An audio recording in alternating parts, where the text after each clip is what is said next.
బహిష్టు సమయంలో తులసి మొక్కకు నీళ్లు పోయడం అనే దాని గురించి చాలామంది ప్రశ్నలు అడిగి ఉన్నారు. మరి ప్రతి ఇంట్లో కూడా ఒక తులసి మొక్క ఉంటుంది. ఇది పవిత్రమైనటువంటి పూజలు అందుకుంటూ ఉంటుంది. మరి ఆధ్యాత్మికతకి చిహ్నమైనటువంటి మొక్క.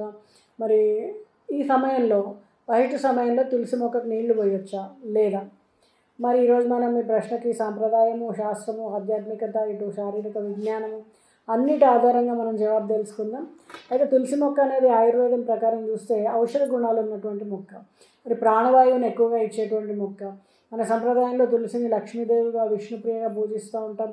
ప్రతిరోజు కూడా తులసి దగ్గర దీపం పెట్టడం, నీళ్లు పోసేటువంటి సంస్కారం చాలా ఆచారాల్లో మనకు కనిపిస్తుంది. అయితే బహిష్టు కాలం అనేది మన శారీరక ప్రకృతి సిద్ధమైనటువంటి శుద్ధి ప్రక్రియ అన్నమాట.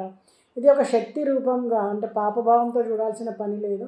కొన్ని మతాచారాలు కాలక్రమంలో ఏంటంటే అభిప్రాయాలు మారిపోయి ఆ కాలంలో మహిళలు శుద్ధిగా ఉండరు అనే భావన వచ్చేసింది. తులసికి నీళ్లు పోయకూడదనే విశ్వాసం ఎక్కువైపోయింది.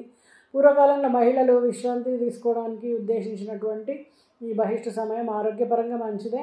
అయితే ఇది శుద్ధి లేని స్థితి అనే దృష్టితో బలపరచడం వలన ఈ నిబంధనలన్నీ మారిపోయి తులసికి నీళ్లు పోసేది భక్తితో కాబట్టి, పూజాచర్య కాబట్టి నీళ్లు పోయొద్దు, దూరంగా ఉండమని మనకి గురువులు చెప్పడము, అలా ఇవన్నీ మనం పాటిస్తూ వచ్చాము.